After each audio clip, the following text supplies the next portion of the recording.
pues, de gasto como tal, funcionamiento, inversión y servicio de la deuda pública, funcionamiento 66%, inversión 16% y servicio de la deuda pública 18%.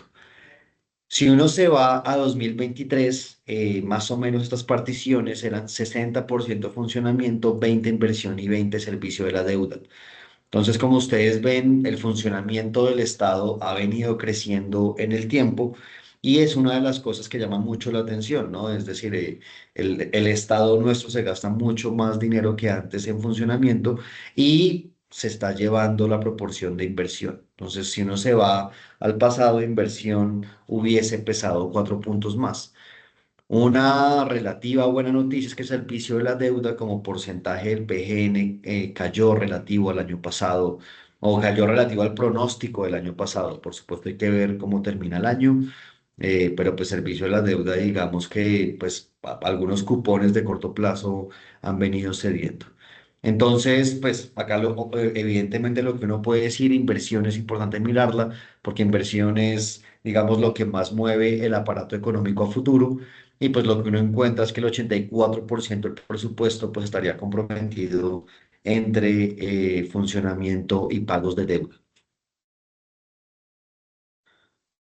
Bueno, por otro lado, si uno hace la comparación entre el PGN 2025 y el PGN 2026, acá digamos que recordemos que el ejercicio pues para poder comparar peras con peras y no peras con manzanas, hay que llevarse los precios de 2025 a 2026. Entonces, este monto de PGN pues es ajustado por inflación y además incluye el decreto de aplazamiento de los 12 billones por la ley de financiamiento no aprobada del año pasado y unas adiciones de 2,8 billones por todo el tema de conmoción interior, ¿no? Entonces, pues este monto es un monto que básicamente se hace, como les digo, para ajustar por inflación y así de alguna forma entender qué tan grande es el presupuesto que nos están presentando.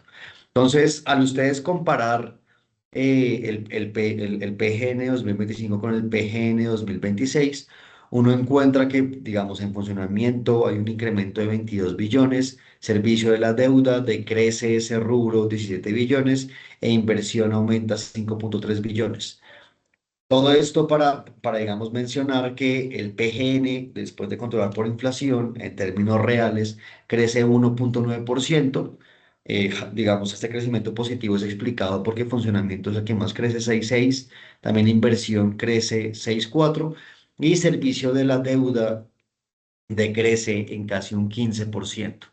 Entonces, pues esto que en algunos escenarios hablaba de la pandemia fiscal y demás, digamos que los pagos de servicio de la deuda ya han venido, pues, o al menos en 2026, es un año en el cual hay un decrecimiento en este rubro, y pues esto vale la pena mencionarlo. Nuevamente, pues esto es presupuesto, toca ver cómo cierra en este caso 2026 y por supuesto cómo cierra 2025. Ahora, por sectores, recordemos que la otra forma de entender el PGN es por sectores del PGN, donde tenemos 32. Servicio de la deuda sigue siendo el mayor sector, digamos, en el cual se gasta el PGN. 18% del presupuesto se va a ir a la deuda. Eso es un poco menos uno de cada 5 pesos que va a tener el gobierno en 2026 se va a ir el pago de la deuda. Le sigue educación 16%, salud y protección social 14%, defensa y policía 12%, trabajo 10%, y pues en el informe ustedes pueden ver todos los demás sectores, pues cómo se conforman. Recordemos que, claro, dentro de esos sectores están las entidades y ahí es donde se encuentran en dado caso ministerios, agencias y demás. Entonces, algo interesante, el presupuesto de Colombia, 5 sectores concentran más del 70% del presupuesto. Deuda, educación, salud, defensa y trabajo. Bueno, por otro lado, digamos, en esta ocasión presentamos las variaciones porcentuales, tanto las positivas como las negativas. Año electoral se nos viene, 2026. En ese sentido, el sector que más crece es la registraduría, crece un 67% de los recursos, digamos, eso es coherente como tal con los datos, Planeación también tiene un crecimiento de 35%, transporte 24%, presidencia de la República crece 26% y ciencia, tecnología e innovación crece 21%. Algo que es importante, diría yo, mencionar para el debate público: presidencia es el sector que peor ha venido ejecutando en 2024 y 2025. Me llama la atención que aún en un contexto en el que no ejecuta bien, pues es uno de los sectores a los cuales más o están creciendo más en porcentaje. Si vamos a mirar qué sectores decrecen, recuerden que siempre tenemos esta costumbre de hacer el top 5 del que más crece y el top 5 del que más decrece. Tenemos que información estadística es el que más está decreciendo con un 32%. Y esto, digamos, pues para todo el tema de información, para toma de decisiones es preocupante. Pues el tener, digamos, una información estadística veraz, pues necesita recursos, y este crecimiento, pues, prende alertas. Agricultura y desarrollo también cae 25%, vivienda cae 17%, el sector TIC cae 20% e inteligencia, como vemos, cae un 10%, que pues, dado que es un presupuesto bajo, pues no se ve como tal la magnitud, pero baja un 10%. Entonces, este es el movimiento, si se quiere, entre los sectores del PGN, a quienes se les va a dar más dinero y a cuáles se les va a dar menos dinero. Este es simplemente un resumen que ustedes recibirán según lo que les acabo de decir. Bueno. En esta ocasión, justamente, perdónenme, me devuelvo de pronto acá. Inversión es un rubro, pues por supuesto que tiene, digamos, una vocación de hacer carreteras, hospitales, ¿no? Construir bienes que duren en el futuro. Y en esta ocasión, digamos que es la primera vez que presentamos esto así, justo presentamos una inversión regionalizada. Entonces, hay algunos planes de inversión que pues se pueden mapear en qué territorio se van a hacer. Y dado el territorio en que se van a hacer, pues justo hicimos el tema de presentar cómo ese rubro o cómo ese rubro de inversión se regionaliza y se va hacia el país. Entonces, como ustedes ven, el rango, digamos, de dinero o de colores, o al menos esta escala que tenemos acá, va desde 1,7 billones, no, desde 1.700 eh, miles de millones de pesos hasta 8 billones, casi 8 billones de pesos, es la escala, digamos, que presentamos acá. Entonces, este mapa de color, por supuesto, nos ayuda a entender cómo es la distribución departamental del presupuesto para inversión para 2026. Acá encontramos que Antioquia va a ser el departamento que más en el presupuesto concentra recursos. Y ustedes ven en el mapa de calor, pues digamos, cómo hay algunos territorios pues que reciben muchos menos recursos. Entre más, digamos, tengamos un verde, tendamos al verde, pues tenemos departamentos que reciben menos recursos. Todo esto que es interesante, el patrón territorial del PGN en inversión reproduce, digamos, las asimetrías en inversión pública. Esto en parte tiene que ver con desarrollo, con población y con capacidad institucional.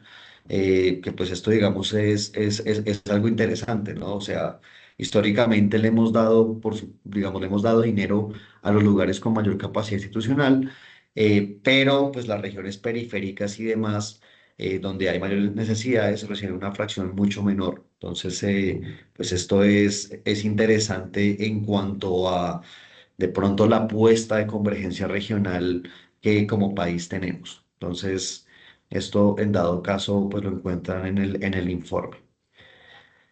Dicho en términos de los cinco departamentos, concentran casi la mitad de los recursos regionalizados. Bogotá, 10 billones, Antioquia, bueno, sí, 10 billones, Antioquia, 6,7 billones, Valle del Cauca, 4,9, Cundinamarca, 4,2 y Atlántico, 3,8 billones. En el extremo, los departamentos que menos dinero están recibiendo, y como menciono acá, pues evidentemente el factor población también es importante, pero Bichada, Guainía, Vaupés, Amazonas y San Andrés registran asignaciones de inversión inferiores a 300.000 millones de pesos. Y recordemos nuevamente que eso solo es para el rubro de inversión. Entonces, pues esta fotografía, como mencioné la primera vez, que estamos queriendo como hacerle eco a esta parte de inversión y creemos que pues es importante pues para el debate nacional. Entonces, bueno, ¿qué ajustes hubo entre lo que se presentó en el mes de julio y lo que fue aprobado el veinte de octubre? Entonces, pues acá vamos a ver esto. Como ustedes saben, la negociación que se dio en las cámaras, que se dio en el Congreso, llevó justamente a una reducción de 10 billones de pesos, por eso acá presentamos los 10 billones negativos, y encontramos que la mayor parte del ajuste se dio en funcionamiento, 7,6 billones, 0,4 billones se dio en inversión y servicio de la deuda cayó en 2 billones de pesos. Eh, los movimientos dentro de la deuda y demás, pues es algo, digamos, como tal que estamos queriendo ver como observatorio para entender qué está pasando allí. Por ahora podemos reportar que, claro, el otro año cayó 2 billones, pero el por qué y el cómo es algo pues que requiere mucho más tiempo y hay que revisar con detenimiento. Si uno mira este ajuste por sectores, estos 10 billones, cómo se distribuyen, algo que es interesante es que el sector Hacienda, Trabajo, Inclusión Social y Servicio de la Deuda Público, esos concentraron casi el 90% del ajuste. Entre esos uno suma aproximadamente 9 billones de pesos. Algo que llama la atención es que hay algunos sectores que igual recibieron más dinero dado este ajuste, ¿no? Entonces, el ajuste dio para cosas positivas, para ajustes positivos y negativos, y los que reciben adiciones son organismos de control y Presidencia de la República, Transporte y las TIC, bueno, y ahí va deportes y demás.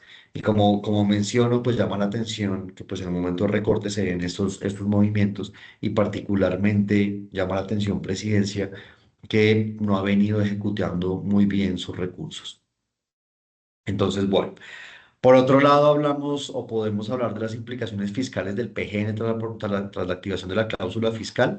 Y acá vamos a hacer un poco este ejercicio de revisión de cómo se ve el pronóstico de recaudo y los ajustes que se propusieron. Entonces, bueno, lo primero es que recordemos que el presupuesto se presentó con unos ingresos inciertos, con unos ingresos que dependen de que se apruebe una ley de financiamiento y la ley que conocíamos o que conocemos hasta este momento era por 26,3 billones de pesos distribuido, digamos, de esta forma, de impuesto al consumo de alcohol y tabaco, gestión de DIAN, en fin, acá tienen básicamente la diferenciación. Como el presupuesto cayó en 10 billones, pues esta ley de financiamiento debe ser reducida hasta más o menos algo por esta orden de magnitud, ¿no? Entonces hay 10 billones que hay que recortar, todavía no conocemos. Sin embargo, el gobierno ha anunciado que no va a insistir en componentes sensibles como el IVA a combustibles fósiles e impuestos al consumo de cerveza, que es el anuncio como tal que tenemos. Entonces, pues algunos cambios en el IVA, digamos, pues no se buscarán. Y por otro lado, como bien se ha mencionado, todo este tema de impuestos al consumo, al menos lo que se ha hablado es que cerveza se desistirá.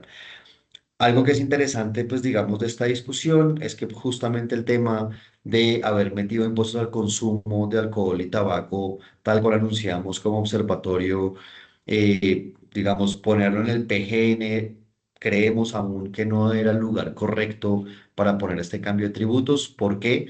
Porque esos impuestos son cedidos, esos impuestos no los maneja la nación como tal.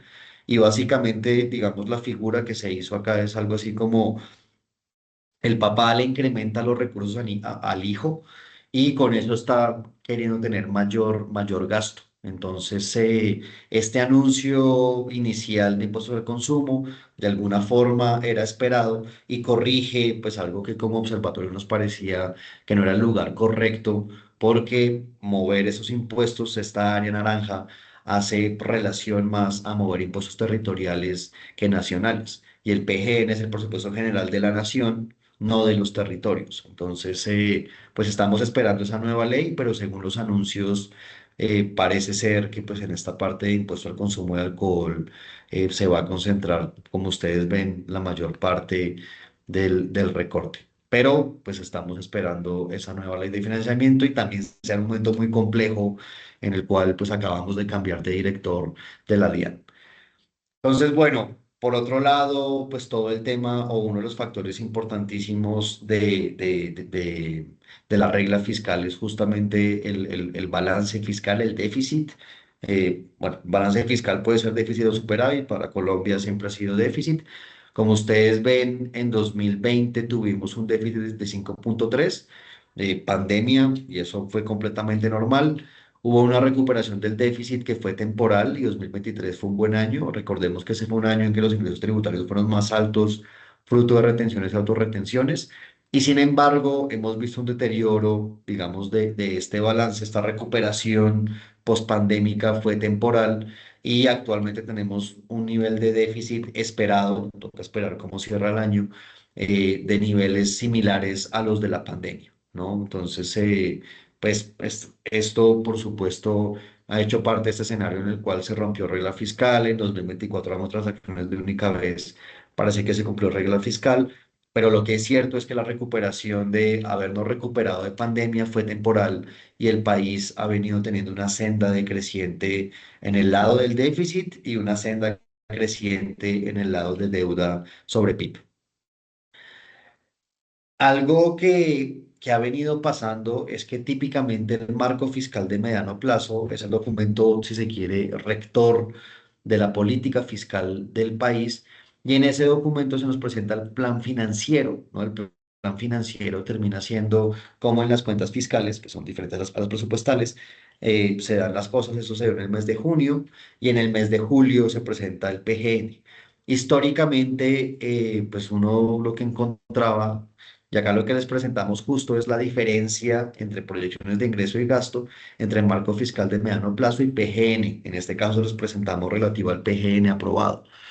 Entonces, de junio a julio, pues no, pues obviamente hay cambios, siempre hay cambios en la vida. Sin embargo, fijémonos que en el pasado, 2022 y 2023, no había diferencia en esos planes financieros. 2024 fue el primer año en el cual se presentó un cambio, 2025 hubo un cambio grandísimo con un mes y 2026 también tenemos un cambio con un mes de distancia.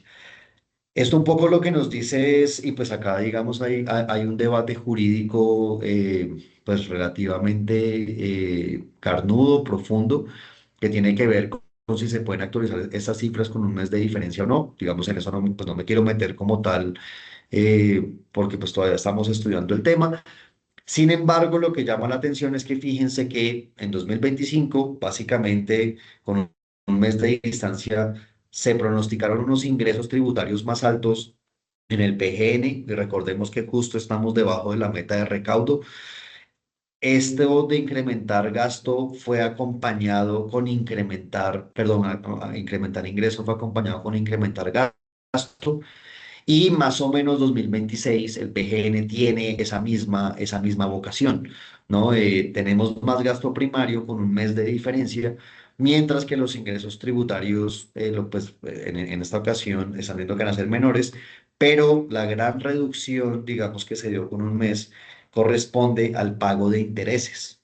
Y esta es la parte, digamos, que pues va a ser importante que entre todos y todas monitoreemos qué va a pasar el siguiente año con el pago de intereses y si esta movida, digamos, se cumple.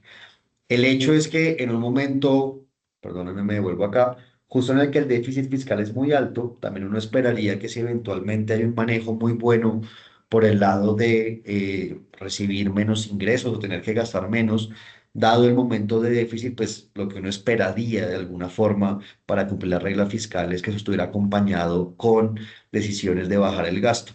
Sin embargo, fíjense que para 2026 estas, digamos, bueno, por la condición de pago de intereses que es optimista, los tributarios negativos, pues diríamos realista, pero esta reducción, digamos, de acá está acompañada con más gasto. Entonces, No solo hemos tenido como este tema que con un mes de distancia entre marco fiscal de mediano plazo y PGN nos cambian las cifras, sino que, como ustedes ven, 2025 y 2026 ha venido acompañado con la idea de gastar más. Y pues esto en particular para 2026, cuando ya tenemos la cláusula de escape de regla fiscal, y que ojalá en 2028 converjamos a los parámetros, pues se muestra preocupante. Esta práctica, como ustedes ven, nada más de cambiar las cifras de un año a otro, es algo que no se daba y pues esto reduce la credibilidad de la planeación fiscal del país. Entonces, pues sobre esto llamamos la atención. Hay una discusión jurídica que, digamos, eventualmente pues se va a ir dando. Sin embargo, paralelo a la discusión jurídica está el efecto económico de esto y el efecto económico es credibilidad y todo el tema de pago de intereses que le están haciendo a Colombia. Entonces, esto digamos, por este lado. Y bueno, acá un poco lo que les comentábamos. La caída en los ingresos tributarios corresponde a que la ley de financiamiento es menos ambiciosa de lo que inicialmente se pretendía. Y como menciono, esto es justamente por los acuerdos que se dieron para poder aprobar este presupuesto de 2026 en el Congreso. Ahora bien, la parte más importante de los ingresos tributarios en Colombia es justamente el recaudo tributario. Acá tenemos el comportamiento histórico del recaudo tributario. Uno de los mensajes que repetimos y pues hay que repetir hasta la saciedad es en un país que hace dos reformas, que hace una reforma tributaria cada 18 meses, cada 2 años, nuestro recaudo histórico pues no ha subido. Si no ha subido el recaudo histórico, pues es muy difícil poder cumplir promesas sociales como hacer más universidades públicas, más colegios, en fin, ¿no? Cualquier promesa de cualquier gobierno, si no aumentamos el recaudo tributario, pues va a ser básicamente imposible poder expandir la capacidad del Estado. Y entonces vemos que pues, nuestro promedio histórico es 14,5 de recaudo. Lastimosamente y típicamente las reformas tributarias son pensadas en el corto plazo y les falta mucha vocación de hacia dónde va la apuesta. Uno observa que en 2023 fue un año en el que se movieron las retenciones y autorretenciones. Ahí tenemos el pico de recaudo histórico nuestro, pero recordemos que lo interesante es que esta figura de retención-autorretención termina adelantando renta del año siguiente. Y entonces lo que uno encuentra es que en 2024 cae el recaudo porque ya se había anticipado la renta en 2023. Ahí de alguna forma en 2023 quizás empezó parte del desorden que tenemos entre ingresos y gastos. De este aumento de 2%, lo que el gobierno pronosticó es que vamos a llegar a 18% de recaudo. Recordemos que pues el recaudo cae en 4 puntos del PIB y es parte de la discusión en la que estuvimos a principios de año, ¿no? Entonces, si yo adelanto impuestos de renta en un año, pues el otro año va a recaudar menos, que eso pasa en 2024. 2025 es un año parecido y por ende, sin ley de financiamiento, como observatorio observamos que este recaudo de 15,6 es básicamente optimista para 2026. Entonces, sin ley de financiamiento, eh, vemos muy optimista que el otro año recuperemos o recaudemos 15,6 del PIB. Y esto nuevamente por las dinámicas que menciono, porque pues esto va a ser después de un año en el que se aumentaron retenciones y autorretenciones. A este nivel, digamos que esta fórmula de adelantar impuestos de la renta de un año al otro o aumentar retenciones, autorretenciones, que es lo mismo, termina complicando el manejo dinámico de la economía y macroeconómico. Y dado esto relativo a cumplir la regla fiscal, pues vemos muy optimista este tema de ingresos. Y lo preocupante de esta práctica es que al incrementar los ingresos, típicamente se incrementa el pronóstico de gasto y pues la única forma, si uno ya se compromete con algún gasto y si ese gasto llega a ser inflexible, pues de cumplir con eso, pues es más deuda. Y si nos endeudamos más, pues entonces no vamos a cumplir la regla fiscal. Entonces, en 2028.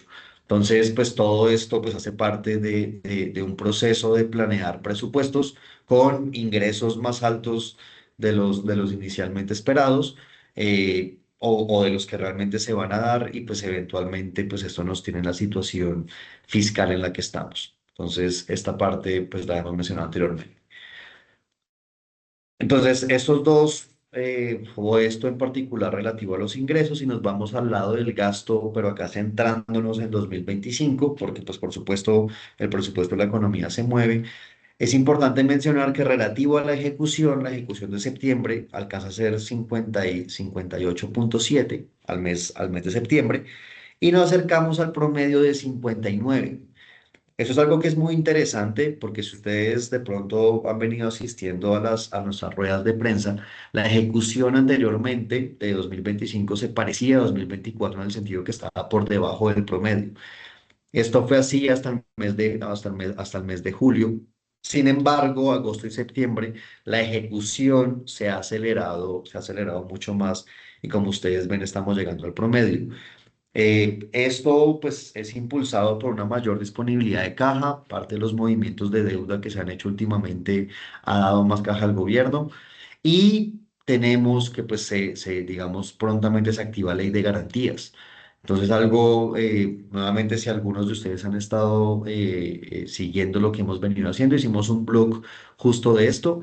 Años con ley de garantías, la ejecución tiende a acelerarse, y 2025 se parece al resto de años, ¿no? Y de alguna forma como observatorio pues estamos tratando de monitorear esa ejecución, cómo se da, y pues sí, probablemente encuentren un informe relativo a la ejecución que se está dando este año, dado que es ley de garantías. Y por otro lado, pues acá usted se encuentra en la variación por año anterior, pues acá vemos que básicamente la ejecución está por encima en 4.5 porcentuales de lo que era hace un año. Entonces, esto pues llama la atención. 2025, la ejecución por fin se pegó al promedio histórico, y pues, es decir, y digo por fin porque pues 2024 venimos rezagados. Sin embargo, los otros parámetros que uno debería mirar para ver si el gasto público se está haciendo bien, tiene que ver con eficiencia, con cómo se gasta, en qué sectores, y como les mencioné, es parte, digamos, de las actividades que trataremos de estar pendientes como observatorio. Recordemos que, y con esto de alguna forma cerramos esta presentación. Recordemos que del año pasado quedaron unos rezagos presupuestales por casi 63 billones de pesos. Estos son contratos que se firmaron en 2024, que firmó el Estado con alguien, y que, digamos, no habían madurado o no habían entregado la contraprestación. Entonces, esta plata es plata que nos falta pagar del año anterior, y a corte de septiembre, 30 de septiembre, vemos que el gobierno ha pagado 78.5% de ese rezago. Quiere decir esto que quedan 13 billones por pagar de contratos que se firmaron en 2024. Y pues básicamente pues esto le pone por supuesto más presión, de probablemente no cumplir el presupuesto inicial que se tenía para 2025. Pero pues digamos que, dado el monto tan grande que fue, que nuevamente la discusión que tuvimos en su momento es que este rezago casi que se duplicó relativo al que estaba el año pasado. Entonces nos ha parecido importante estar monitoreando y revisando cómo se está gastando el rezago presupuestal, porque también nos ayuda, digamos, a entender qué tanta presión está teniendo el gobierno para cumplir con el presupuesto de 2025. Entonces, pues el presupuesto 2025 tiene varias presiones. Estamos por debajo de la meta de recaudo, está este rezago por pagar, y pues lo que le pase a 2025 va a tener una implicación, digamos, directa y muy seria con 2026. Entonces, bueno, en conclusiones, el PG en 2026 crece 1.9 real frente a 2025. Real quiere decir controlando por inflación. Está concentrado en funcionamiento, sin señales claras de un ajuste gradual, y cambiando el plan financiero del marco fiscal de mediano plazo, como les mencioné. La financiación de 2026 depende de supuestos no certeros, una ley de financiamiento que por pues, 0.9 puntos del PIB, en un entorno político no favorable, pendiente de aprobación, y pues antes de años de elecciones. Tenemos una meta además de recaudo poco realista, dadas las sobreestimaciones en los últimos años y los aumentos en retenciones y autorretenciones de 2025. Entonces recordemos que el mensaje es 2025 fue año de autorretenciones, aumenta el recaudo en 2025, pero ese aumento del recaudo, una parte tiene que ver con que aumentamos la renta de 2026 y por ende en 2026 el recaudo debería caer. Y pues hemos estado, pues, o dependemos de medidas transitorias. Digamos, hay muchas cosas de la ley de financiamiento que se ven como movimientos pequeños y nuevamente no de una forma muy organizada relativo al país. En particular, nos llama mucho la atención el tema que otra vez se quiera hacer normalización tributaria, que recordemos que es como casi que darle premio a los evasores y pues eso recaudo en un año, autorretenciones también es recaudo en un año, pero termina comprometiendo la dinámica, digamos, tributaria y de actividad económica. Bueno, si los ingresos esperados no se cumplen, pues el PGN será el tercer presupuesto con mayor diferencia entre lo planteado y lo ejecutado. Como les mencioné, el PGN 2024 tuvo una caída estrepitosa de los ingresos tributarios de 4 puntos del PIB. 2025, si ustedes monitorean, también estamos debajo de la meta, aún de la meta cambiada que hicieron en mitad de año, y por ende 2026, si hay mucho optimismo, pues también estaremos por debajo. La mayor ejecución del gasto en 2025 y el pago rezago de 2024, pues claro, como se está gastando más, pues va a aumentar el déficit fiscal en 2025, reduciendo el margen de incrementar gastos en 2026 y cumplir la regla fiscal en 2028. Recordemos que el objetivo justo es, o la hoja de mapa que nos presentaron es volver a cumplir la regla fiscal en 2028. Pero si cada año aumentamos el déficit más de lo inicialmente planteado, pues va a ser muy difícil cumplir la regla en 2028. Entonces, monitorear lo que esté pasando en 25 importa para 26, por supuesto, pero uno de los objetivos, digamos, si se quiere de mediano plazo, es cumplir la regla fiscal en 2028. En un ambiente con cambios fiscales y presupuestales, todo este tema de subir ingresos inciertos, ser muy optimista y con esto dar más gasto, nos tiene en un mundo en el que la prima de riesgo soberano en Colombia es más alta que países pares en la región. Y pues este ajuste de 4 puntos del PIB justamente tiene que ver con cumplir la regla fiscal en 2028. En la medida que este gobierno, digamos, aumente más el gasto primario, pues evidentemente le transfiere la carga de ajuste al siguiente gobierno para poder cumplir con la regla fiscal en 2028. Y bueno, con esto pues terminamos la presentación. Muchas gracias. Quedamos abiertos a preguntas. Y pues prontamente les mandaremos el informe y la presentación. Muchas gracias, director. No sé si alguno tiene alguna pregunta o alguna tenga alguna pregunta. Puede levantar la mano. Leonardo, adelante. Buenos, buenos días, director. José Mauricio, mi pregunta va referida a la distribución de los recursos de inversión que usted mencionaba allí por los territorios. No sé si tenga el dato del norte de Santander, teniendo en cuenta que el Catatumbo necesita mucha inversión. Y esta distribución de recursos, ¿de qué manera se hace? Porque, como usted lo menciona, las regiones que más mejor desarrollo económico tienen son las que más reciben estos recursos cuando otras de la periferia no los tienen. Sí, Norte Santander, en el informe creo que está la tabla completa, si mal no estoy, me corrigen equipo, pero Norte Santander tiene una asignación parecida a la de Santander, digamos, venga, le leo los que están cerca y pues si quiere, o sea, si no está en el informe, pues le mando la tablita.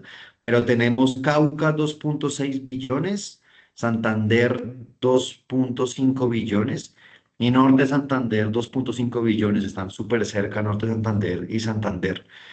Y sí, digamos, pues como usted menciona, es decir, el tema de diferencia, digamos, de SGP regalías, en que hay unas reglas y unos parámetros, digamos, muy claros, pues en presupuesto depende mucho de pues, acuerdos políticos, de eficiencia, y pues pasan este tipo de cosas que a veces un sector crece mucho y otro no tanto, pese a que la ejecución, digamos, no ha estado tan bien. Entonces, todo esto para decirle que pues las asignaciones en parte reflejan temas como población y demás, pero el exactamente por qué se determina la plata de cierta forma o de otra, pues es algo, digamos que, pues sí, requiere más explicación como tal por parte del gobierno.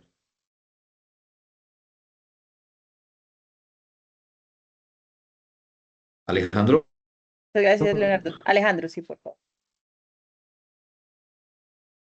Muy buenos días a todos. Yo tengo varias preguntas. Acá son tres preguntas. La primera es, usted mencionaba que el gobierno pretende, o bueno, yo interpreté lo que usted dijo, que el gobierno pretende implementar una tributaria, pero las cifras de recaudo no aumentan.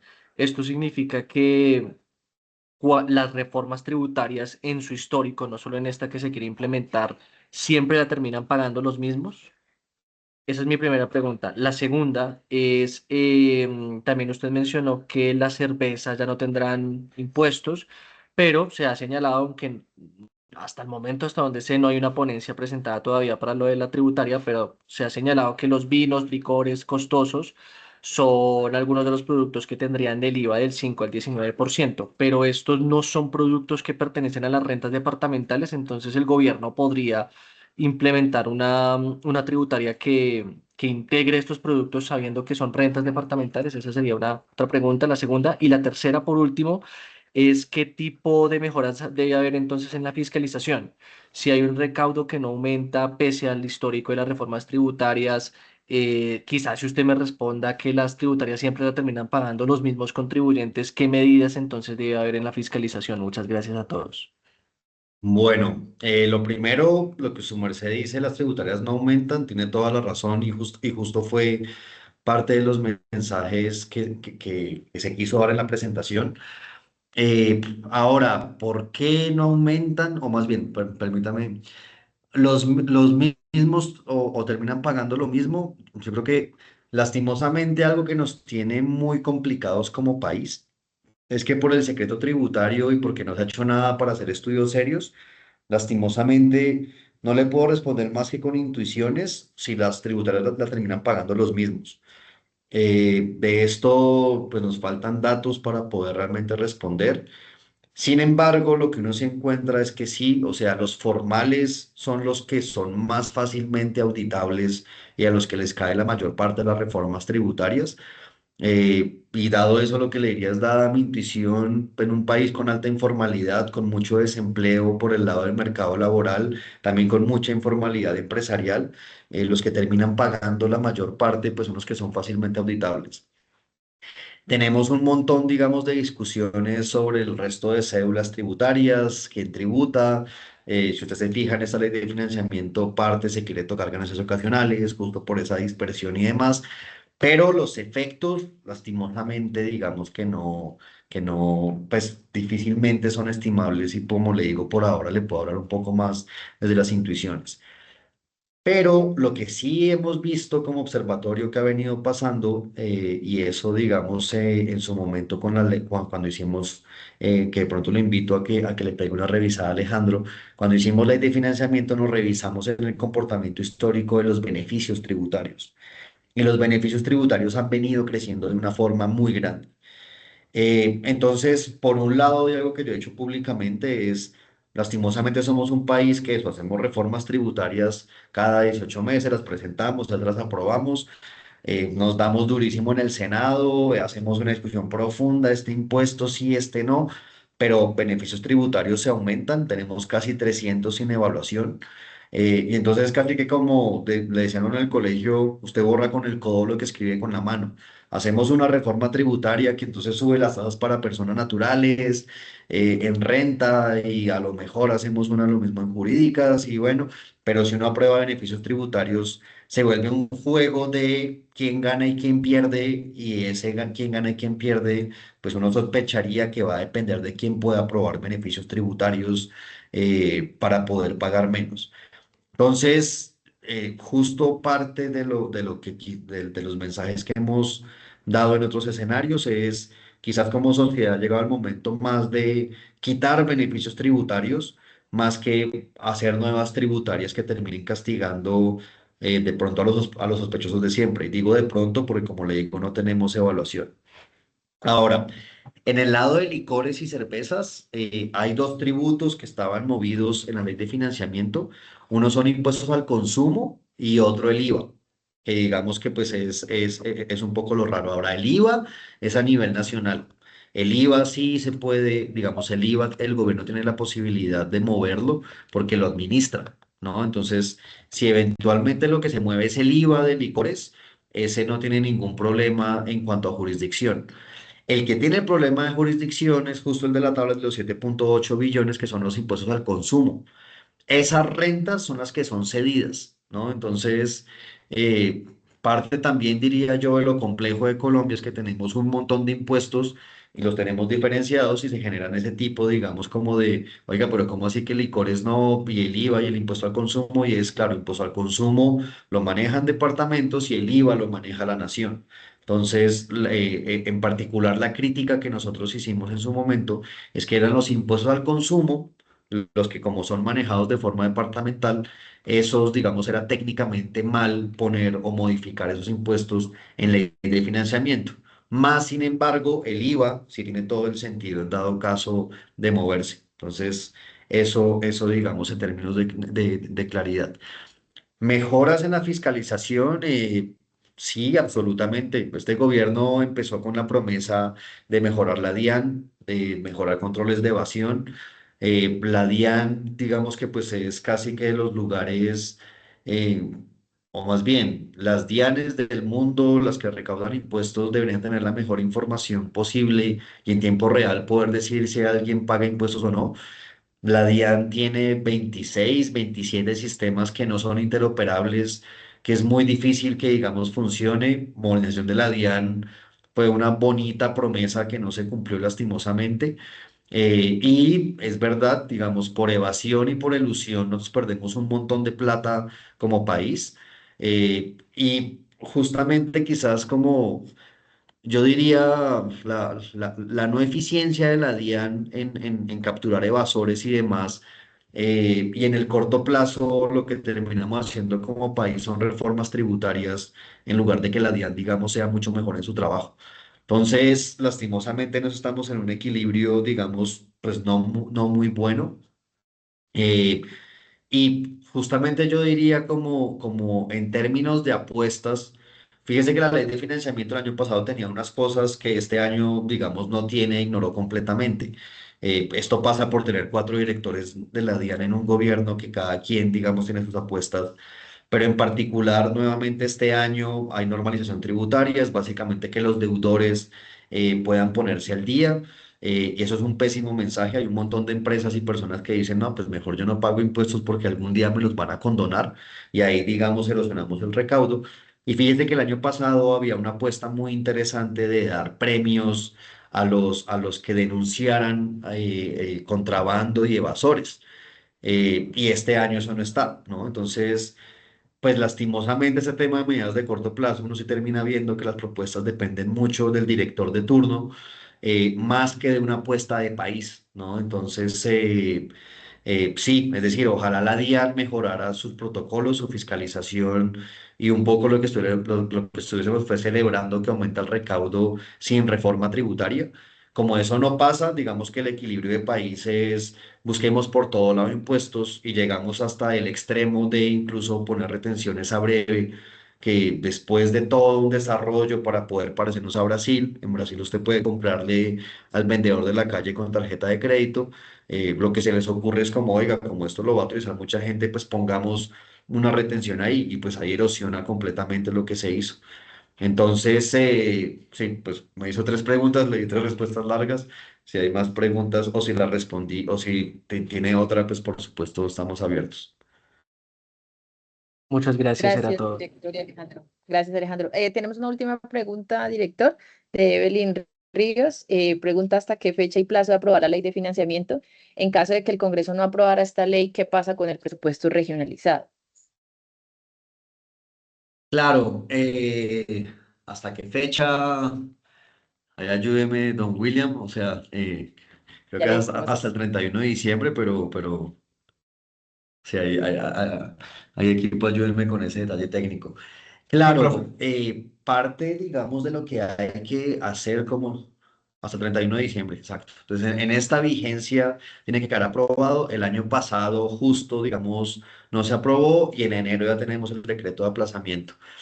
Justo recordemos que en términos de los tipos de gasto que tenemos, funcionamiento, servicio de la deuda, inversión, la más flexible es inversión, ¿no? Es la que menos amarres tiene y es la más sacrificada cuando hay ajustes del gasto. Entonces, en efecto, si no se llega a aprobar la ley de financiamiento, hay que hacer recortes que casi que o muy probablemente se concentrarán en inversión y ahí habrá que monitorear cómo cambia la distribución regional. Ahora, si la pregunta es cómo cambiaría, ahí un poco diría, no tenemos información suficiente para saber cómo cambiaría, porque nuevamente, pues eso lastimosamente depende de movimientos muy dentro del Ministerio de Hacienda y no sé, según parámetros que la verdad desconozco. Pero justamente en dado caso, todo este tema de la inversión regionalizada, al cual lo que le pase a 2025, pues hay que estar, digamos, como muy pendientes de cómo cierra el año. Y en dado caso que se haga un decreto de aplazamiento, pues habrá que ver cómo se negocia y cómo se hace. William. No, yo simplemente agregaría que hay que tener presente que la regionalización del presupuesto de inversión es un ejercicio meramente indicativo que hace el DNP y no es equivalente a una asignación efectiva de recursos. Es decir, la asignación efectiva de recursos por regiones puede variar dependiendo también de la velocidad de ejecución de los proyectos, de las solicitudes que pueda haber o las contingencias que pueda haber en la ejecución de algunos, incluso los traslados que se hagan o situaciones como las que acaba de mencionar Mauricio, que tienen que ver con aplazamientos del presupuesto o recortes en donde en un contexto de altas restricciones presupuestales por las rigideces mismas del gasto de funcionamiento, la inversión siempre se ve afectada. Ese ejercicio de regionalización se hace con base en la información geográfica que se puede extraer del Banco de Proyectos de Inversión con el código BIPIN del DNP y es meramente indicativo. Entonces, eso es como un ejercicio que da una idea de cómo podría llegar a ser la distribución regional de los recursos, pero no es el equivalente a una asignación por regiones y va a depender de muchos factores para que al final el monto que diga ahí sea el que efectivamente se ejecute. Entonces eso es clave como tenerlo siempre sobre la mesa. Ese ejercicio es indicativo.